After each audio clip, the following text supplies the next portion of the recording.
افغانستان په اوس وخت کې د کال تقریبا 2.5 میلیارډ ډالرو بودیجې ته ضرورت لري چې ځان پې وساتي او که د مثال په توګه دا بودیجه د کال 3 میلیارډ ډالر هم حساب کو نو افغانستان به د راتلونکو زرو کلونو لپاره یوازې 3 ټریلیونو ډالرو ته ضرورت ولري. یعنی 3 ټریلیونه ډالر د افغانستان د ساتنې او بهبود لپاره تر زرو کلونو پورې بس دی. او پوهیږئ افغانستان کې دننه همدا اوس د 3 ټریلیونو ډالرو په ارزښت پټې خزانې موجودې دي او هغه خزانې د افغانستان په بېلابېلو ولایتونو کې د ځمکې لاندې لوی معدنونه، منرالونه او ذخایر دي. تحقیقات ښودلې ده چې افغانستان دا اوس دومره لیتیم لري لکه څومره چې سعودي عربستان تیل لري. په افغانستان کې له 2.5 میلیارډو ټنو نه زیاته اوسپنه پرته ده. د دنیا تر ټولو بهترین لاجورد، زمرد او مس دلته موجود دي او د سرو زرو داسې کانونه هم لري چې تر اوسه پورې د هیچا لاس پې نه دی لګېدلی. خو له دومره پراخو طبیعي زیرمو سره هم افغانستان ولې تر اوسه پورې غریب پاتې دی؟ او په دې کې تر ټولو جالبه بیا دا ده چې په تیرو 80 کلونو کې ټول هغه غریب او وروسته پاتې ملکونه چې ډیر مهم طبیعي ذخایر لري په خپل هیواد کې به یا د فساد یا د جګړو او یا هم له نورو مشکلاتو سره مخ شوي او په دې کې یو افغانستان هم دی. سومالیا، سودان او کانګوی نور ښه مثالونه هم دي. نو په همدې خاطر په نړیواله سطحه دې ډول ذخایرو ته د نیچرل ریسورسز کرس نوم ورکول شوی دی. یعنی هغه هیوادونه چې د پراخو طبیعي زیرمو لرلو سره بیا هم غریب پاتې شوي دي او ورسره جفت له جګړو، فساد او له بېلابېلو نورو مشکلاتو سره مخ دي. خو ولې دا طبیعي زیرمې د یو هیواد لپاره په مشکلاتو باندې بدلیږي او له دې هم مهمه دا ده چې ولې په افغانستان کې له دغو مهمو قانونو نه تر اوسه پورې د هیواد د پرمختګ لپاره استفاده نه ده شوې. راځئ نن په دې ویډیو کې د افغانستان قانونو او معدني ذخایرو ته ژوره او تاریخي کتنه وکړو او ځان په دې هم پوه کړو چې آیا دا پراخې طبیعي زیرمې به وکولی شي چې بالاخره یوه ورځ افغانستان او د افغانستان د خلکو اقتصاد په خپلو خپو ودروي؟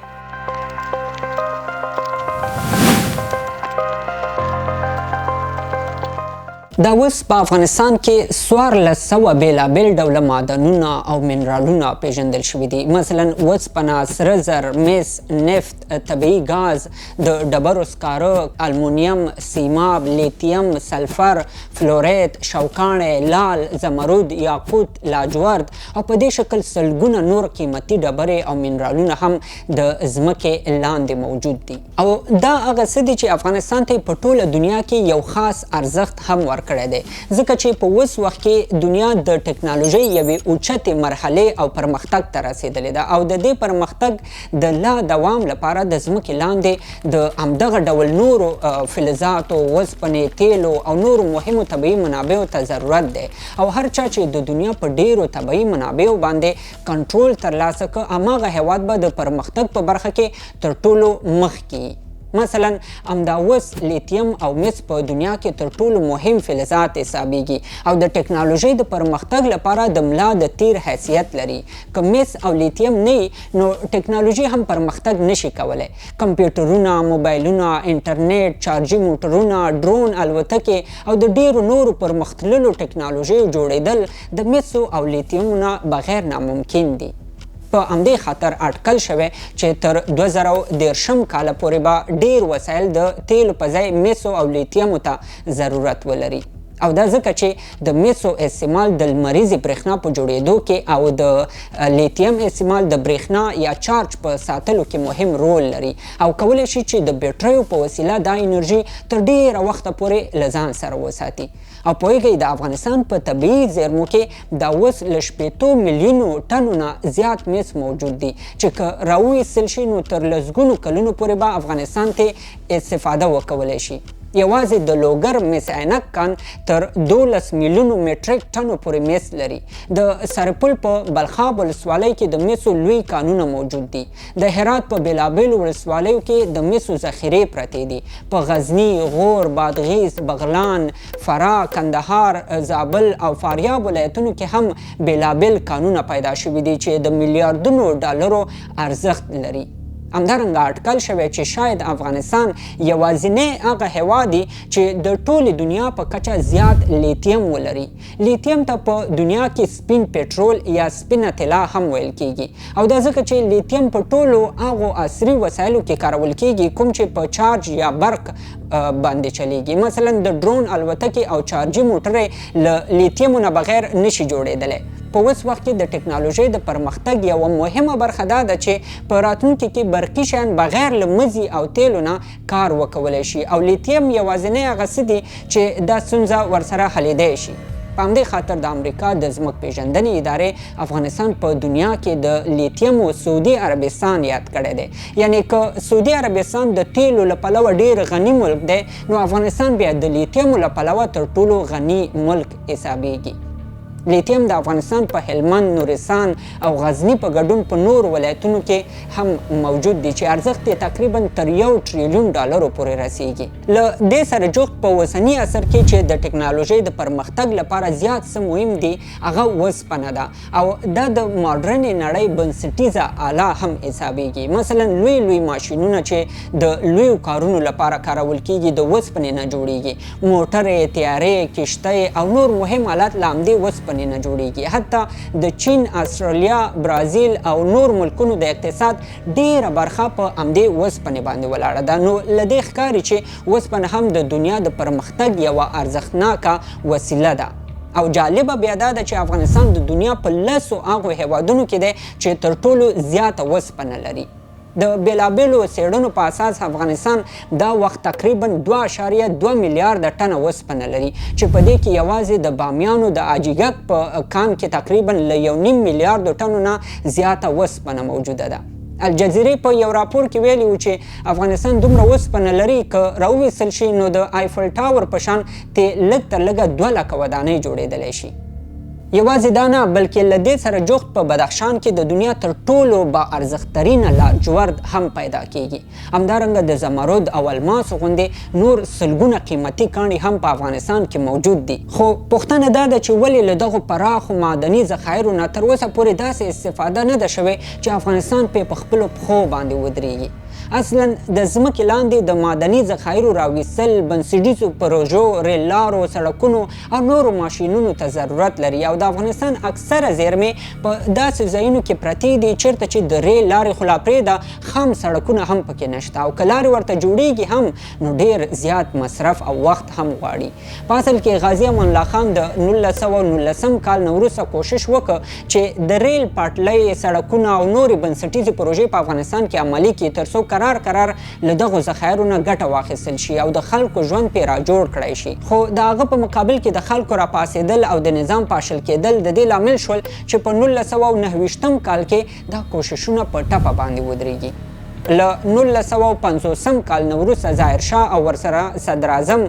داود خان کوشش وکړ چې په افغانستان کې لوی لارې، سړکونه، د ریل پټلۍ او داسې نور مهم کارونه بشپړ کړي څو په افغانستان کې له دغو معدني ذخایرو نه استفاده وشي او دا هغه وخت و چې په ټوله دنیا کې هیوادونو د خپلو ذخایرو د راویستلو لپاره هلې ځلې شروع کړې وې. په همدې خاطر داود خان او محمد ظاهرشاه له شورویانو نه په دې برخه کې د مرستې غوښتنه وکړه او په 1959 کال کې په اول ځل د افغانستان په شمال کې د ګازو یوه لویه سرچینه کشف کړه. ورسره جوخت یې په لوګر کې د میسینک کان ته هم لاره پیدا کړله او د شورویانو په کومک په افغانستان کې د معدني ذخایرو د پیدا کولو هڅې تر ډیره وخته پورې په همدې شکل روانې وې. خو په 1988 کال کې په داود خان باندې د خلقیانو او پرچمیانو کودتا او بیا په 1989 کال کې په افغانستان باندې د شورویانو یرغل د دې لامل شو چې د افغانستان د معدني ذخایرو سروې کول او تثبیتول له لومړیتوبونو نه ووځي. خو په 1990 کلونو کې د شورویانو له وتلو وروسته د افغانستان اکثره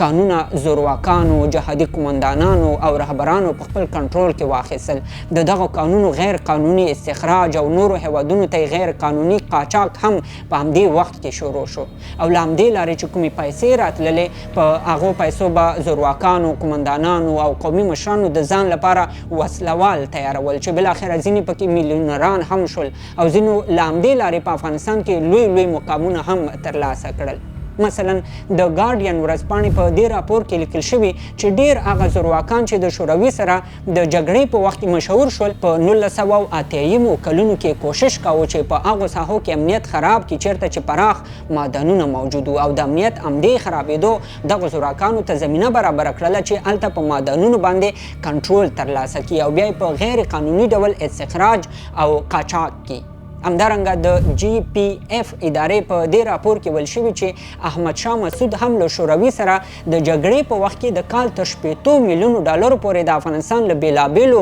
کانونو او ذخایرو نه ترلاسه کول. بلخوا د سی ټي سی په نوم دې مرکز په خپله یوه څېړنیزه مقاله کې ویلي چې د بدخشان او پنجشیر کې له موجودو لاجوردو او زمردو نه د جمعیت اسلامي ګوند مشرانو د جګړو په وخت کې پراخه استفاده کړې ده. یعنی دوی د افغانستان دا پراخ ذخایر په غیر قانوني ډول استخراج کړي او قاچاق کړي دي.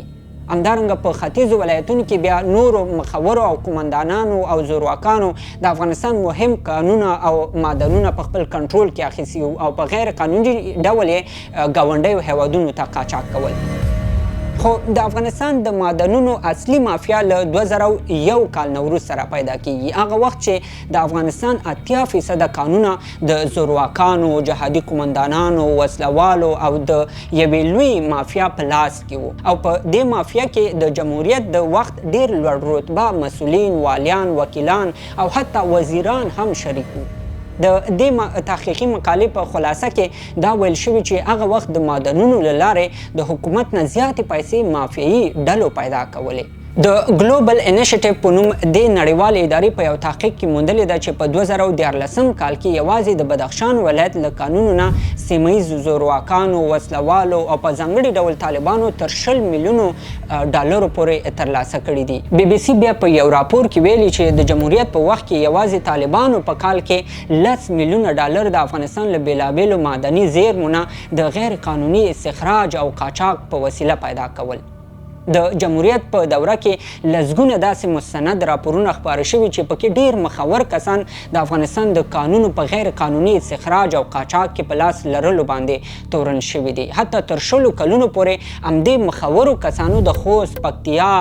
کونړ، نورستان او ننګرهار کې معدنونه په غیر قانوني ډول استخراجول او پاکستان ته قاچاقول. مثلا د ګلوبل ویټنس په نوم دې تحقیقي مرکز په یوه څېړنه کې لیکلي چې د بدخشان د لاجوردو کانونه د یو سیمه ییز قومندان عبدالمالک او د ولسي جرګې غړي زلمي مجددي لخوا په شریکه قاچاق کېدل او په دې کې د جمهوریت د وخت دفاع وزیر بسم الله محمدي نوم هم راغلی دی چې له عبدالمالک سره د لاجوردو په کان کې شریک او د قاچاق کول په شریکه. نو دا ډول لسګونه او سلګونه نور داسې کیسونه هم شته چې پکې ښودل کېږي د جمهوریت د وخت دولتي مسؤلینو، ځایي قومندانانو، زورواکانو او حتی طالبانو د افغانستان په بېلابېلو ولایتونو کې کانونه او معدنونه په خپل کنټرول کې اخیستي وو او استخراج او قاچاق یې کاوه. په دې راپور کې ویل شوي چې د افغانستان د کانونو په غیر قانوني استخراج او قاچاق کې د حقاني شبکې نه نیولې تر ټي ټي پي او د ډیورنډ کرښې اخوا د وزیرو مشرانو هم لاس درلود. نو په تیرو 20 کلونو کې جګړې په ځینو ساحو کې دا ډول ائتلافونه هم جوړ کړي وو او دې ائتلافونو په داسې شکل کار کاوه چې اول به د دولت ضد وسلوالو طالبانو د معدنونو په ساحه کې امنیت خراب کو، سیمه به د دولتي ځواکونو نه خالي شوه، بیا به ځایي زورواکانو د هغه ځای معدنونه په خپل کنټرول کې واخیستل او قاچاق به شروع کړ او د دې ټولو په بدل کې به طالبانو ته پیسې ورکولې. او دا هغه څه دي چې د ګلوبل ویټنس په راپور کې په تفصیلي شکل لیکل شوي دي چې دا په خپله یوه پراخه موضوع ده او کیدای شي چې په بله ویډیو کې په تفصیل سره تشریح کړو. نو په همدې خاطر د جمهوریت په 20 کلونو کې د افغانستان له معدني ذخایرو نه د هیواد په پرمختګ او هوساینه کې هیڅ ډول استفاده ونه شوه. او پوهیږئ همدا وجه ده چې په ټوله دنیا کې دا ډول طبیعي منابعو ته د نیچرل ریسورسز کرس نوم ورکول شوی دی. یعنی په غریبو هیوادونو کې دا رقم طبیعي زیرمې په خپله یو مصیبت دی. خو پوښتنه دا ده چې ولې په یو هیواد کې دا ډول طبیعي زیرمو ته د مصیبت په سترګه کتل کیږي؟ اصلا نوو تحقیقاتو دا ښودلې ده چې په هغو ملکونو کې چې پراخې کاني زیرمې موجودې هلته به د زورواکۍ او استبداد د حاکمېدو کوشش کیږي. همدارنګه کورنۍ جګړې به پکې زور اخلي، له نورو ملکونو او سازمانونو نه به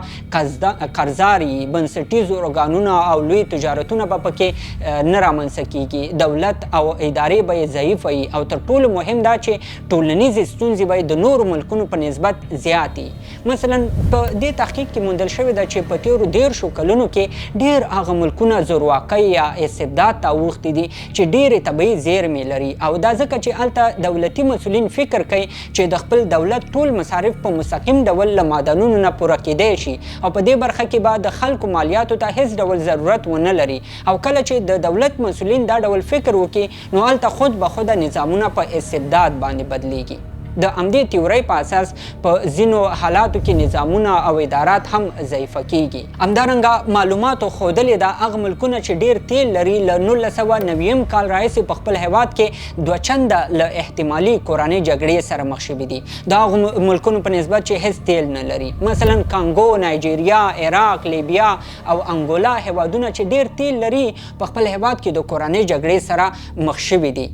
او دا په دې خاطر چې په هیواد کې د ننه بېلابېل ګروپونه او ډلې کوشش کوي چې دغه طبیعي زیرمې په خپل کنټرول کې واخلي او د خپل ځان یا د خپلې ډلې د تقویت لپاره یې استعمال کړي. نو پر دې سربیره لسګونه نور داسې مثالونه هم شته چې پکې ښودل کیږي د منابعو له پلوه غني هیوادونه لا هم له سختې بېوزلۍ او بد حالت سره لاس او ګریوان دي او د کمزوري حکومتي سیستم نه ځورېږي. مثلا د کانګو ډیموکراتیک جمهوریت دا اوس هم په خپل هیواد کې د 40 ټریلیونو ډالرو په ارزښت معدني ذخایر لري، خو بیا هم له کلونو راهیسې له سیاسي بې ثباتۍ او د خلکو بېوزلۍ سره مخ دی. روغتیايي سیستم، تعلیم او د ژوند سطح د ډیرو ملکونو په نسبت ټیټه ده. نو افغانستان هم یو له همداسې ملکونو څخه دی چې تقریبا د 3 ټریلیونو ډالرو په ارزښت معدني ذخایر لري، خو بیا هم د سختو حالاتو او کمزوري حکومتي سیستم نه ځورېږي، او دا ځکه چې همدا قانونه ورته په مصیبت باندې بدل شوي دي. اوس راځو دې پوښتنې ته چې آیا یو وخت به داسې راشي چې د افغانستان معدني ذخایر به زموږ د هیواد او خلکو اقتصاد په خپلو خپو باندې ودروي؟ اصلا معدني ذخایر کومه جادویي نسخه نه ده چې په ناڅاپي ډول به یو هیواد په خپلو خپو باندې ودروي. دا یوازې یوه وسیله ده او که په ښه شکل مدیریت شي نو دا امکان لري چې د یو هیواد او ملت ډېرې ستونزې ورسره حل شي. یعنې دا ضرور نه ده چې د ډېرو معدنونو لرونکي هیوادونه به همیشه غریب پاتې، بلکې دا هیوادونه کولی شي چې د ځینو لارو چارو په کارولو سره له دغو منابعو نه په سم ډول استفاده وکړي او د خپل هیواد په پرمختګ کې وکړي. مثلا د چیلي هیواد چې د دنیا د ډیرو ملکونو په نسبت زیات مس لرل، خو بیا هم له سخت بېوزلۍ، بېثباتۍ او له بېلابېلو بحرانونو سره مخ هیواد و، خو له 1990 کلونو راوروسته یې چې خپلې معدني زیرمې په سم او شفاف ډول مدیریت کړې، یو مهمه 10 کلنه ستراتیژي جوړه کړه او د دې ستراتیژۍ د تطبیق لپاره یوه قوي، مسلکي او له فساد نه خالي دولتي کمپنۍ ورته رامنځته کړه. ورپسې دولتي او شخصي دواړو سکتورونو ته زمینه برابره کړه چې دلته پکې سرمایه گذاري وکړي. نو نتیجه یې دا شوه چې دا اوس په لاتینی امریکا کې چیلي تر ټولو باثباته او پرمختللی هیواد حسابیږي. خو د نړیوالو تحقیقاتو له مخې یو هیواد هغه وخت له خپلو معدني ذخایرو نه سمه استفاده کولی شي چې یو باثباته دولت ولري، د معدنونو په قراردادونو کې فساد ونه لري، عاید په شفاف ډول راټول کړی شي، اقتصاد په یو مشخص عاید پورې نه تړلی بلکې بېلابېلې نورې لارې چارې هم ولري، او چیرته چې معدنونه موجود دي هلته د جګړو احتمال نه وي. همدارنګه له معدني ذخایرو نه استفاده په اول سر کې پراختیایي پروژې غواړي، ورپسې د دنیا له نورو کمپنیو سره قرارداد او مذاکرات غواړي، او چیرته چې قانونه موجود دي هلته بنسټیز تاسیسات جوړول غواړي چې دا ټول په اټکلیز ډول له 20 نه تر 40 کلونو پورې وخت نیسي. خو که چیرته یو دولت بې ثباته وي، په داخل او بهر کې د رسمیت پیژندنې له مشکلاتو سره مخ لکه افغانستان، نو نور ملکونه ورسره د معدني ذخایرو په راویستلو کې قراردادونه په ډېرې اسانۍ سره نه کوي، ځکه دا د هغو ملکونو لپاره ریسک اخیستل حسابیږي، او دا احتمال موجود دی که سبا دا دولت له منځه ځي نو د دوی قراردادونه او مصرف شوي پیسې هم ورسره له منځه تللی شي.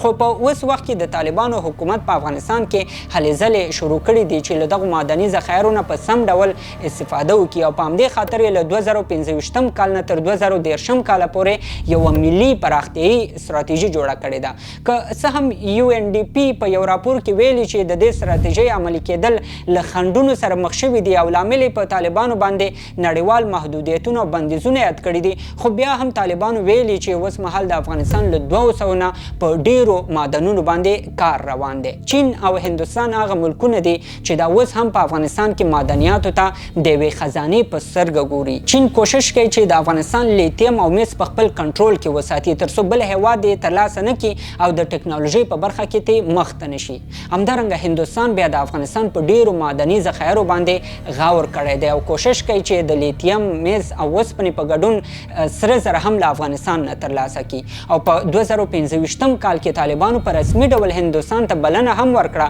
چې د افغانستان په معدنونو باندې سرمایه گذاري وکړي. له دې سره جوخت په 2023 کال کې طالبانو له ازبکستان سره طلا یا د سرو زرو د راویستلو لپاره د 1.5 میلیارد ډالرو په ارزښت قرارداد هم وکړ. نو له دې ټولو معلوماتو معلومیږي چې طالبان په اوس وخت کې کوشش کوي چې د افغانستان له معدني ذخایرو نه په بشپړ ډول استفاده وکړي او له همدې لارې خپل عاید زیات کړي. خو تر ټولو مهمه دا ده چې په یو هیواد کې طبیعي زیرمې او معدنونه د هماغه هیواد د ملت ملکیت ګڼل کیږي او خلک کولی شي چې پوښتنه وکړي چې د دوی ملکیت د څه لپاره او څنګه استعمالیږي. که چېرته طبیعي منابع یوازې د یوې خاصې ډلې یوې کړۍ یا ګروپ د مفاداتو او تقویت لپاره استعمالیږي نو دا د طبیعي زیرمو په برخه کې د نړیوالو اصولو نه سرغړونه حسابیږي. خو که چېرته طبیعي منابع د ټول ملت د بهبود لپاره وکارول شي نو اټکل کیږي چې په افغانستان کې دننه به له 50,000 نه زیاتو خلکو ته مستقیم کارونه پیدا شي، سړکونه به پاخه شي، د غربت کچه به راټیټه شي، تعلیمي نظام به ورسره پرمختګ وکړي، روغتیایي برخه کې به اسانتیاوې رامنځته شي، افغانستان به د انرژۍ او برېښنا له پلوه خودکفا شي، کلو او اطرافو ته به ډېر کم مصرف باندې برېښنا ورسیږي او تر ټولو مهمه دا چې په افغانستان کې به هم د نور ملکونو په شان ټکنالوژي پرمختګ وکړي او د خلکو د ورځني ژوند په اسانتیا کې به مهم رول ولوبوي. ملګرو زموږ دا خپرونه همدومره وه. هیله ده چې دې ویډیو به تاسو ته د افغانستان د معدني ذخایرو په اړه معلومات درکړي اوسي. هغه سرچینې چې دا ویډیو مو ته برابره کړې وه زموږ د یوټیوب په ډسکرپشن کې په یو لینک کې موندلی شئ. که تاسو غواړئ چې په دې برخه کې لا ډېر تحقیق وکړئ او یا خپله مطالعه ور باندې زیاته کوئ نو ما ټول کتابونه او تحقیقات په هماغه لینک کې درته اچولي دي، کولی شئ ته استفاده وکړئ. تر بلې خپرونې د الله په امان.